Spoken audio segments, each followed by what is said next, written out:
다 함께 기도하심으로 3월 13일 수요일 매일 예배 시작하겠습니다. 기도하겠습니다. 지금도 살아계셔서 우리 가운데 역사하시는 하나님 아버지, 오늘도 귀한 날 우리에게 허락해 주시고 또 이 시간 우리가 하나님께 매일 예배를 통하여서 찬양과 기도로 나아가게 하시니 감사합니다. 매일매일 우리의 삶이 정말 하나님의 은혜이며 하나님의 인도하심을 분명히 믿고 또한 감사합니다. 예수 그리스도를 십자가에 내어놓으시기까지 우리를 사랑하신 하나님, 아버지의 시선이 머무는 곳에 우리의 시선이 머물기를 원합니다. 우리를 통해 하나님 아버지의 뜻이 온전히 펼쳐지게 하여 주시고 무엇보다 우리의 삶이 하나님을 영화롭게 하는 삶이 되어서 하나님께서 우리를 사랑하시는 것과는 비교할 수는 없지만 우리도 하나님을 정말 영화롭게 함을 통하여 더욱더 하나님을 날마다 사랑할 수 있는 우리 모두가 될 수 있기를 간절히 원합니다. 하나님의 참된 자녀답게 세상 가운데서 예수 그리스도의 사랑을 증거하게 하시고 그리스도의 사랑을 실천하는 자가 되게 하여 주시옵소서. 그리하여서 믿지 않는 세상 사람들 가운데 우리의 행함을 보고 예수 그리스도를 영접하는 역사가 일어나게 허락하여 주시옵소서. 아버지, 성도님들의 삶을 위해서 기도합니다. 세상 가운데 하나님께서 힘들고 어렵고 지쳐있는 우리 성도님들 주님께서 새 힘을 더해 주시기를 원합니다. 그리스도의 향기로 살아갈 수 있도록 도와주시고 거칠고 힘든 세상 가운데에서 죄와 구별되기를 힘쓰며 아버지 더욱더 하나님의 말씀을 붙잡고 살아갈 수 있도록 인도하여 주시옵소서. 오늘 이 매일 예배를 통하여서 지친 영혼이 다시 일어나게 하시고 상한 심령과 목마른 영혼이 체험받는 시간이 되게 하여 주시옵소서.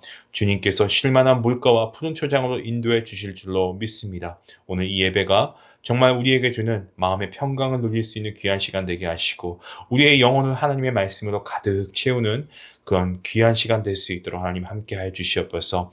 하나님께서 모든 시간 가운데 함께 하시고 영광 받으시길 바라오며 이 모든 말씀 예수님의 이름으로 기도하옵나이다. 아멘. 찬송가 426장 함께 하시겠습니다.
눈보다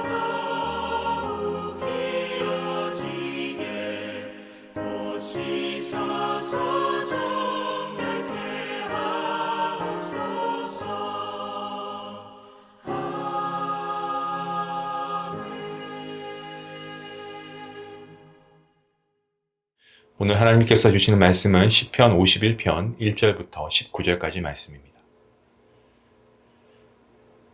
말씀 함께 읽도록 하겠습니다.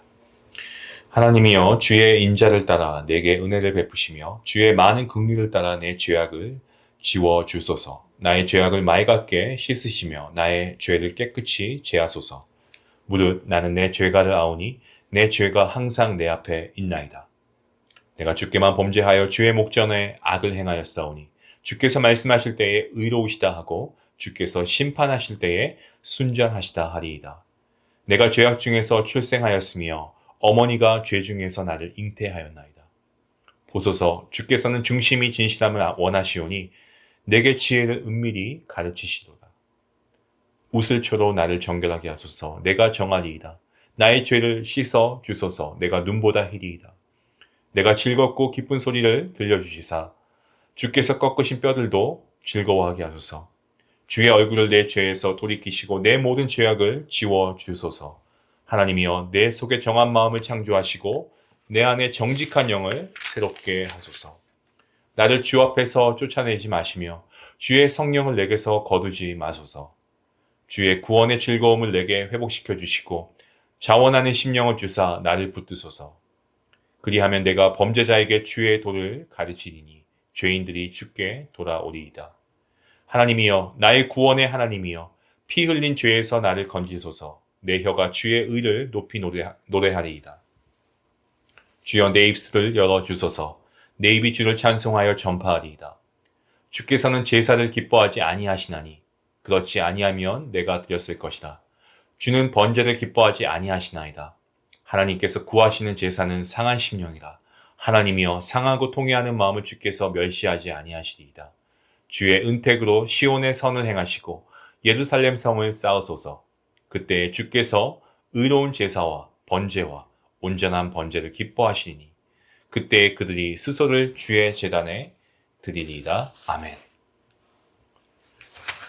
오늘 시편 51편 이 말씀의 표제어가 다윗의 시 인도자를 따라 부르는 노래, 다윗이 밧세바와 동침한 후 선지자 나단이 그에게 왔을 때라고 되어 있습니다. 이 시편은 다윗의 가장 치명적인 죄였죠. 바로 밧세바 사건과 관련이 있습니다.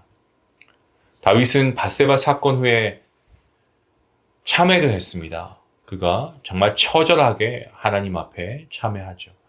그래서 1절부터 4절까지 죄와 관련된 단어가 반복해서 계속 나오고 있는 것을 우리가 보게 됩니다. 1절에 죄악, 그리고 2절에 죄악, 3절에 죄과, 그리고 죄, 또 4절에 보시면은 악이라고 되어 있죠. 악을 행함 이렇게 되어 있습니다. 죄와 관련된 단어를 말하면서 회개하고 있습니다. 특히 본문 첫 번째 9절, 1절 말씀을 보시면 죄악은요, 그 의미가 반역이라는 것에 그 의미가 있습니다. 그러니까 침범, 반역 이런 의미를 갖고 있습니다.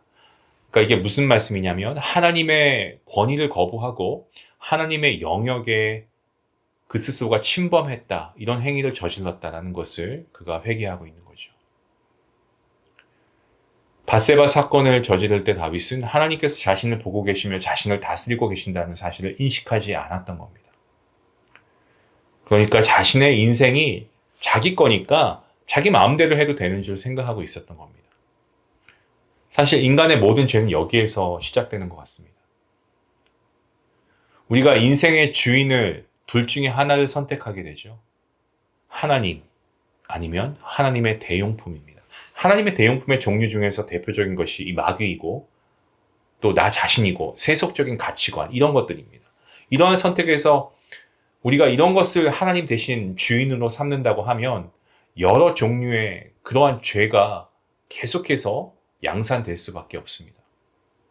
이것은 우리가 창세기에서만 봐도 인류의 조상이었던 아담과 하와 역시 하나님이냐 아니면 마귀냐 아니면 하나님 말씀이냐 아니면 이 마귀의 유혹의 말이냐에서 후자를 택하지 않았습니까? 그래서 가장 완벽한 환경에서 그들은 쫓김을 당하게 됩니다.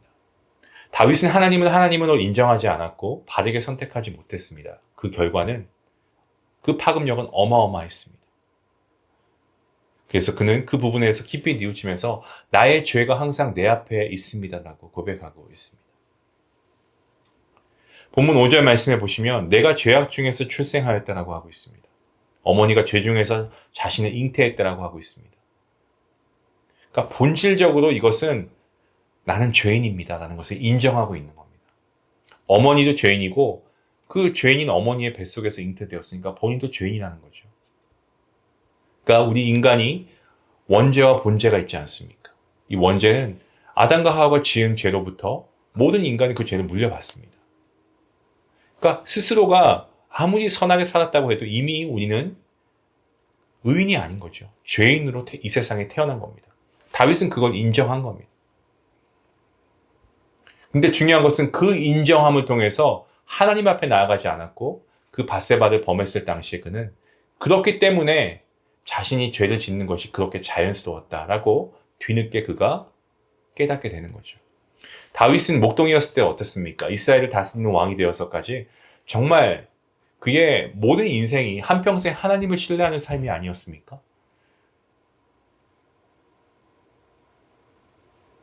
하나님의 붙잡힌 바 된 그런 인생을 살았습니다.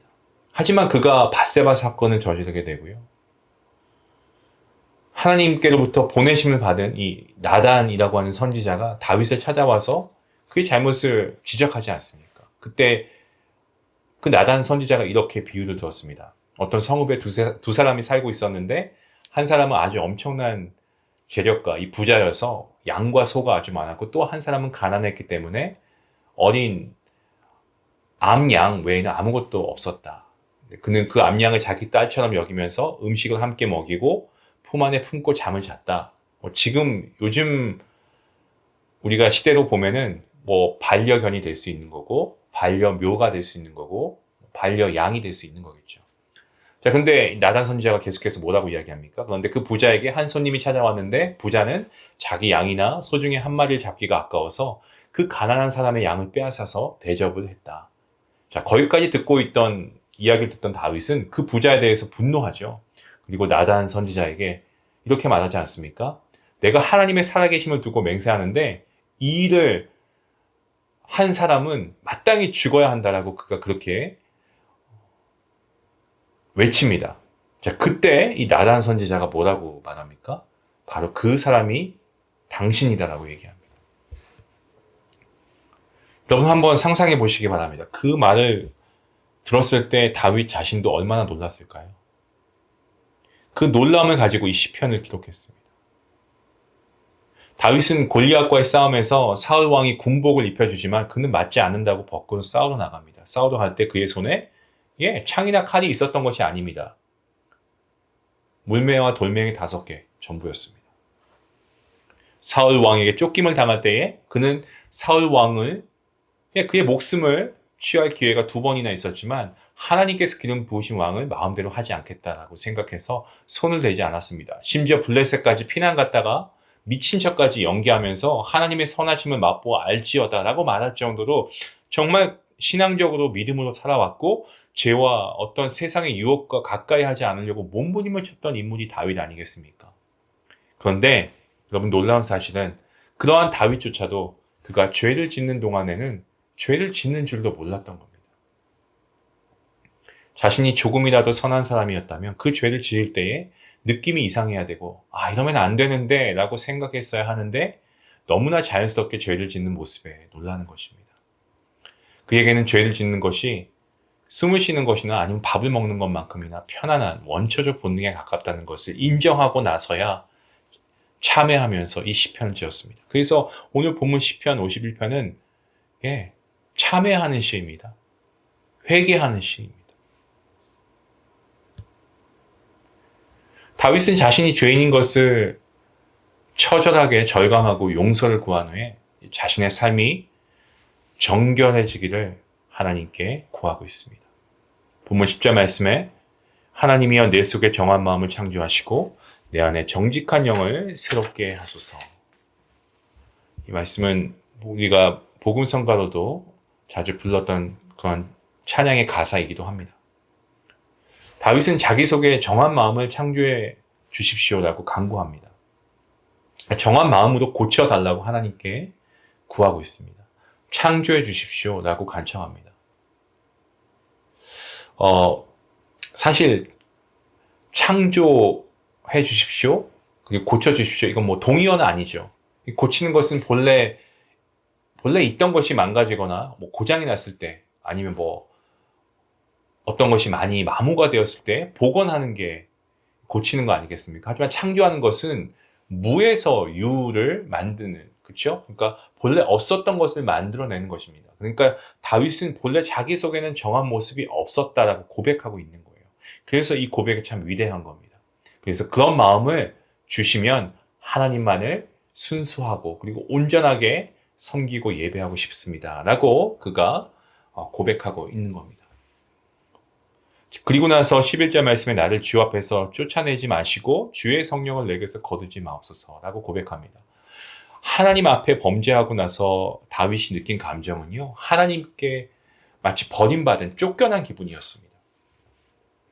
사람이 사람에게 외면을 당해도 여러분 속이 상하지 않습니까? 하물며 하나님께 버림을 받고 쫓겨났다고 하면 그 심정이 어떻겠습니까? 또한 구약시대의 성령 하나님은 특정한 사람에게 특정한 때만 임했습니다. 구약 때는 그랬습니다. 다윗은 자신이 섬겼던 사울 왕에게서 주님의 성령이 떠나고 났을 때 어떤 일이 벌어졌는가 잘 알고 있었습니다. 하나님의 영이 사울 왕을 떠나니까 악령이 사울을 사로잡지 않습니까? 괴롭게 하고 번뇌하게 했습니다.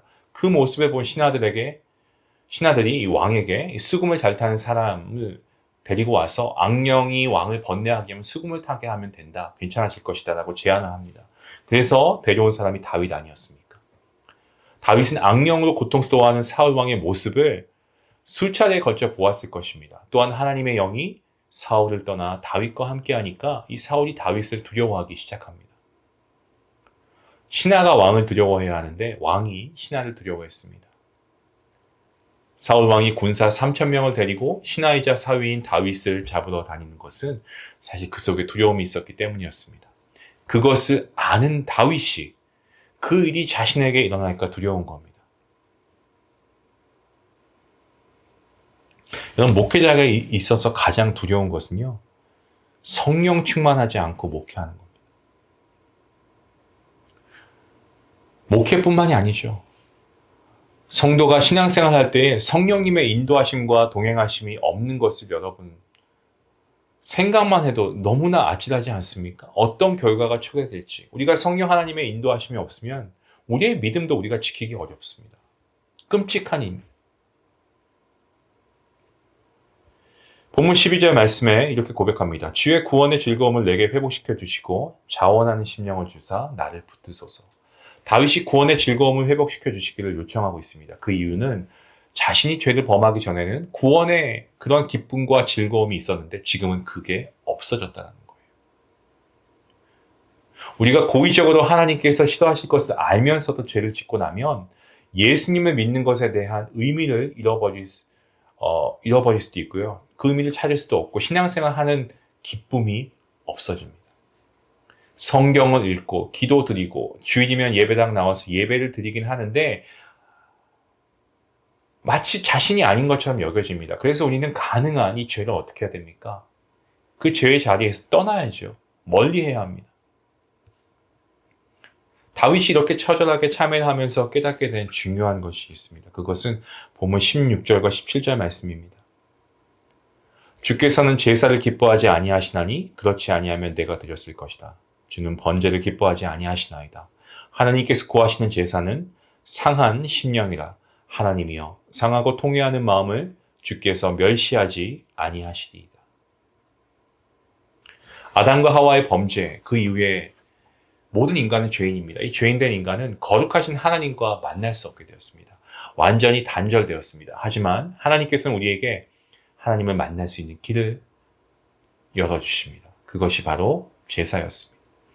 하나님께서 제사 드릴 때 짐승을 죽이거나 또 곡식을 곱게 갈아서 제물을 드리게 했습니다. 그 짐승과 곡식은 우리를 대신하는 것이었습니다. 즉 인간은 하나님 앞에서 제물인 짐승처럼 죽어야 하고 곡식처럼 이렇게 갈려지는 존재인 것을 고백하는 것이 제사였습니다. 다윗이 밧세바 사건 이후에 하나님께서 인간에게 하나님을 만날 수 있는 방법을 만들려고 하면 만들 수 없다라는 것을 확인하게 되었고, 인간이 하나님께 보여줄 수 있는 유일한 것이 있다면 상한 심령, 지금 고백하고 있는 것처럼 상한 심령, 상하고 통회하는 마음밖에 없다는 사실을 깨닫게 됩니다. 다윗이 골리앗을 무너뜨리고 났을 때 아주 어린 나이였죠. 한 20살 정도 되었을 때였습니다. 그리고 밧세바 사건을 일으켰을 때가 약 50세 정도로 추정하고 있는데요. 약 한 30년 동안 그렇게 정말 신실하게 하나님을 예배하고 살았던 다윗이 어떻게 이전에 행하지 않았던 이런 큰 죄를 저질렀겠습니까?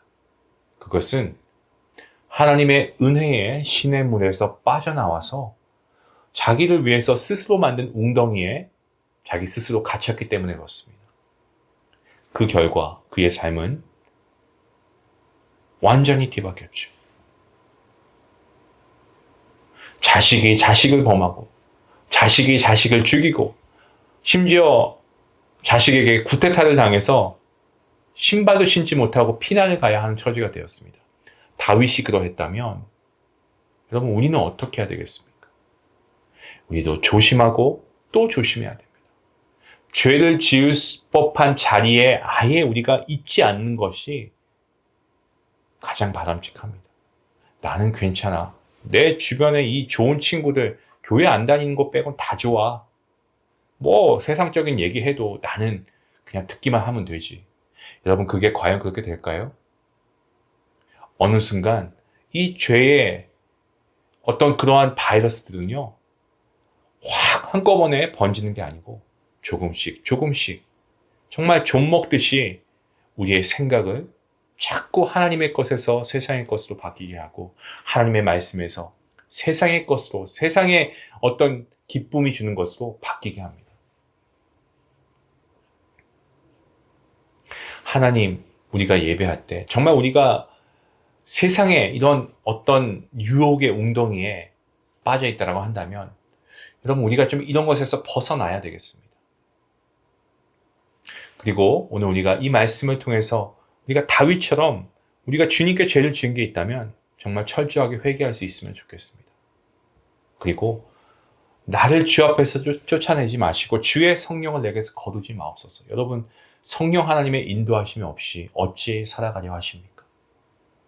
우리의 삶을 이끄시고 도우시는 하나님, 그 성령 하나님의 인도하심 가운데 오늘 우리가 나아가야 할 줄로 믿습니다. 사랑하는 성도 여러분, 오늘 다윗의 이 통회함을 통하여서 저와 여러분도 똑같이 어느 한순간에 실수하고 무너질 수 있습니다. 때문에 우리는 늘 더욱더 말씀을 가까이 해야 되겠습니다. 말씀을 읽고 암송해야 되겠습니다. 하지만 더 나아가서 그 말씀대로 살아야 할 것이고요. 그리고 우리가 하나님께 정말 마음과 뜻과 정성을 다해서 우리가 예배해야 할 것입니다. 그리고 죄가 있을 법한 곳에는 우리가 그곳에 가지 않게 해달라고.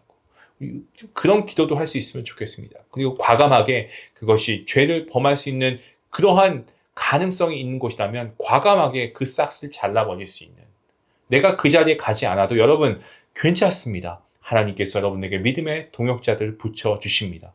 여러분이 더 이상 우리가 죄를 범하기 전에 느꼈던 그 구원의 즐거움을 잃어버리지 않기를 원합니다. 다시금 우리가 회복되고 하나님 앞에 나아갈 수 있길 원합니다. 오늘 우리가 이 말씀을 통해서 고백하기를 자기 웅덩이에 빠진 것이 아니고 하나님의 말씀의 은혜의 시냇가, 이 생명의 시냇물을 마시면서 흘려보낼 수 있는 그런 우리 모두가 될 수 있게 되기를 간절히 주님의 이름으로 축원합니다. 기도하시겠습니다. 하나님 감사합니다. 주님, 오늘 이 다윗의 정말 참회하는 그러한 시를 보면서 우리에게도 많은 생각이 있습니다. 다윗의 이 처절하고도 고통스러운 회개가 우리에게도 계속해서 메아리쳐 들려오는 것 같습니다. 다윗이 하나님 앞에서 정말 씻을 수 없는 그러한 죄를 범했지만 그것으로 인해서 자신이 본질적으로 죄인인 것을 확인하고 자기 속에 정말 정한 마음이 창조되어야 한다는 것을 깨닫고 정직한 영이 새롭게 되어야 함에 대해서도 깨우침을 받았습니다. 죄를 짓게 되면 주님의 성령께서 떠나가심에 대해서도 다윗이 확인했고 구원의 즐거움도 그 안에 사라져 버렸다는 것을 알게 되었습니다. 하나님께서는 번제를 드리는 것보다 상한 심령을 제물로 드리는 것을 더 기뻐하시고 상하고 통회하는 그런 심령을 받아주시는 것을 또한 깨닫게 되었습니다. 하나님, 정말 저와 우리 모든 성도님들 모두가 오늘 이 시편의 주인공처럼 다윗처럼 이러한 일을 우리가 직접 겪지 않고서도 하나님의 말씀을 우리가 중심으로 우리의 마음을 다하여 받아들임으로 정말 다윗이 깨달았던 것들을 동일하게 깨닫게 해주시옵소서. 그리하여서 하나님께서 정말 마음과 정성을 다해서 심어주신 삶의 자리에서 우리가 매일매일 정말 우리가 예배하며 정말 하나님이 원하시는 그러한 예배자의 삶으로 살아갈 수 있도록 하나님 함께 해주시기를 간절히 원합니다. 오늘 이 자리가 회개하는 자리가 되게 하시고 그로 인하여서 정말 은혜의 생명의 신의 물이 넘치는 그러한 예배의 자리, 그러한 삶의 자리가 될 수 있도록 하나님 인도하여 주시옵소서. 감사하며 예수님의 이름으로 기도하옵나이다. 아멘. 오늘 말씀을 통하여서 믿음에 대해서는 정말 자신할 수 있었던 그러한 다윗이 어느 한순간 무너지는 것을 보면서 저와 여러분도 이러한 죄를 지을 수가 있습니다. 우리가 먼저 좀 참회하는 기도도 우리가 기도하는 가운데 더 많은 기도의 할애가 있었으면 좋겠고요. 또한 우리가 지었던 죄로 인해서 어느 순간 구원의 기쁨이 없어지고 있지는 않나? 주님의 영이 함께 하지 않은 그런 삶을 살아가고 있었던 적은 없었나? 아니면 내가 그런 삶을 지금 살아가고 있지는 않은가? 여러분 그렇다면 빨리 이 말씀을 듣고 다시 하나님께 돌아가시기 바랍니다. 통회하는 마음으로 하나님께 나갈 때 하나님 받아주시고요.